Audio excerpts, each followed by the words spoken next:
Bonjour, my name is David DeVere. I'm a wine educator and traveler, and you're watching Savvy Nomad TV, the O to V edition. This is day 18 of the Costco Wine Advent Box. Yesterday's wine was that extraordinarily good Trebbiano that today I'm going to pair with the cheese right after this. I'm very excited about it. Okay, but first we must muscle through day 18. Oh, muscle indeed. We're really getting empty here. Tick tock. Only 7 more wines left to go. It's a red cap. It's going to be a red wine. It's a Monastrell from Spain. Okay, we've been here before. Why did I say we've been here before? Well, because this Monastrell, ta-da, hope that can focus. This Monastrell is often blended with Grenache. And in day 4, is that right? Nope. Day 5, we had a Grenache from Spain. And I talk about the Priorat region, how they grow Grenache there, what they're doing in Catalonia with Grenache. And Monastrell is the name of the grape variety in Spain, but in France it's called Mourvedre. Does that ring a bell? Because in the south of France, in the southern Rhone, all these Côte de Rhone wines are often Grenache, Syrah, and Mourvedre. They're these big blends. These are really nice, not overly tannic, saturated in flavor, southern Rhone grape blends that they're now copying in places like California. The Rhone Rangers were a group of winemakers in California that were using these exact grape varieties. Now, Monastrell is Mourvedre. Mourvedre is Monastrell. It just depends on who's talking, Spanish or French. Monastrell probably came from an area around Valencia, most likely evolved there. No one's really sure, but Monastrell is a word that derives its base name from monastery. Probably it was cultivated, propagated, and made into wine by monastic groups in this part of Valencia. It is rare to see this as a single variety, and so I doubt that this is. They do not say it's blended with anything else, but it probably is blended with its best friends, Syrah and Grenache, or it's blended with its other best friend, Carignan.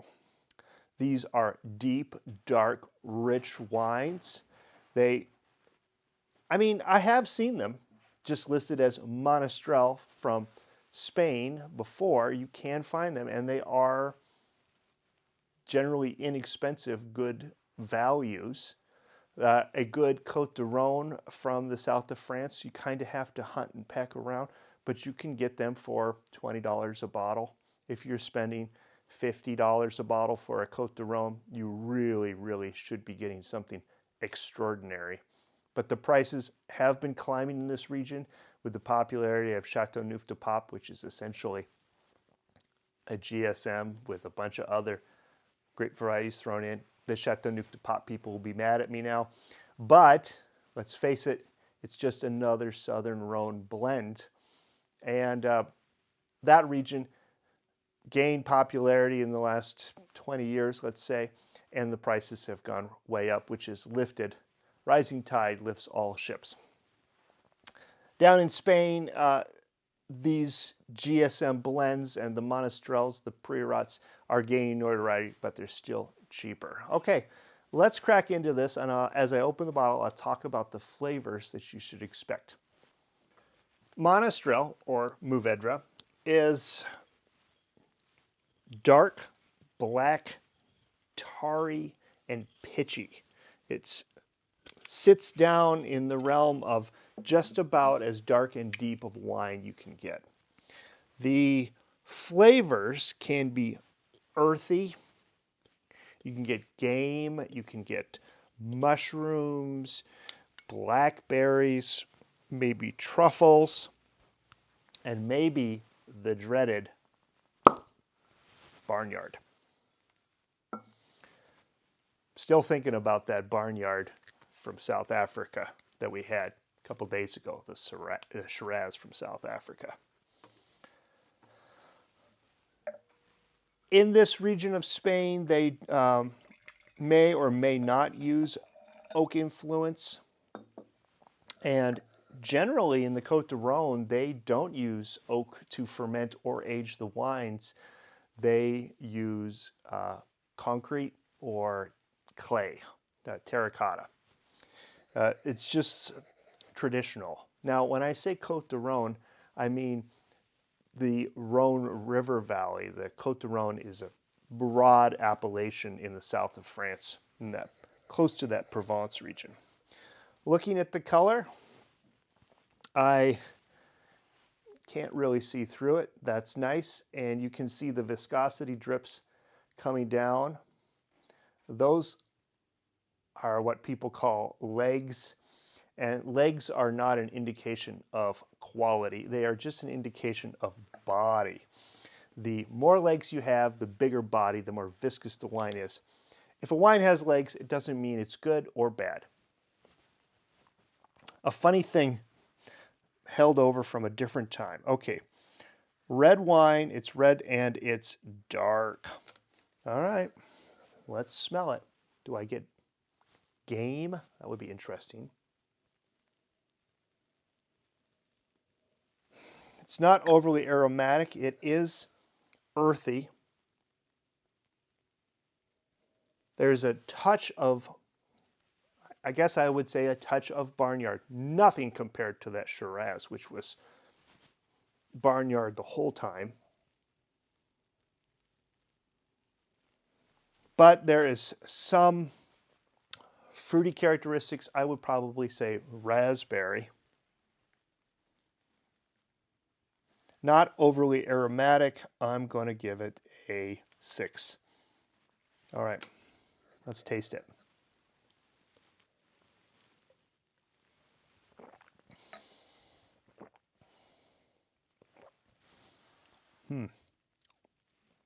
It's dry. It's a medium full body. The acidity is smooth. It's lightly acid. It's there, but it's nowhere near a high acid wine. So, but it's nice. I'm going to say integrated. I'll give it an 8. Balance. There's certainly tannins. The tannins are nice and round and smooth in the mouth. The acidity is playing nicely on my tongue. The wine is not overly flavorful or forward. It probably needs to go with a meal. But there's nothing wrong with the balance. It's got good balance. I'll give it an 8. Complexity. I do want to smell it again just to check on if those aromas are opening up or not. Sorry.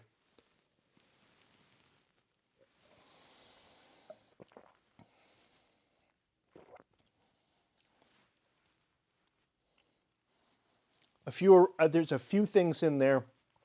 Maybe a touch of oak influence. There's a little bit of vanilla or woodiness to the wine. Woodiness, is that really a thing? Sure, why not? Wine people make up words all the time. I'm going to give it an 8 for multiple distinctive flavors. I do think the complexity is there, and I think with some food, this would be interesting. Finish and length. It's got a nice finish. It's a longish finish, and it is kind of got a smokiness to it. I kind of like that. That's a nice finish. I'm gonna stick with my 8s and give it an 8 for finish. Okay, I'm going to go do my math. All right, here are my final scores for our Spanish Monastrell. Aroma 6, acidity 8, balance 8, complexity 8, finish and length 8. That's 38. Add that to 50 and you get 88. A respectable score for a wine that if you had in your collection, your wine cellar, you would open up on a Tuesday night and you'd be happy with the results. The wine, I think, probably needs food. I mentioned this before, it's not necessarily good as a cocktail. It is more food friendly. That's a lot of the Spanish wines and French wines and frankly Italian wines are made in a style for food. So this will be interesting to pair this with the cheese. I don't know what the cheese is today, but we're going to find out in a few minutes. I like the wine. I think it's fine. 88 is a score of just fine. All right. If you've enjoyed this episode, please give me a thumbs up. If you're new here, please consider subscribing. And I'll see you tomorrow for day 19. Oh my gosh, I can't believe we've made it this far together. I do enjoy having you here. If you've been enjoying these, leave your score in the comment section. Let me know if you've got any questions. I'm here to answer anything you've got. All right. Until tomorrow, I say à tout à l'heure and cheers. Hello. Oh, that's cute with the fireflies. And that's how some people pick their wine, by the label. I guess all people pick their wine by the label. Smells like a red. Okay.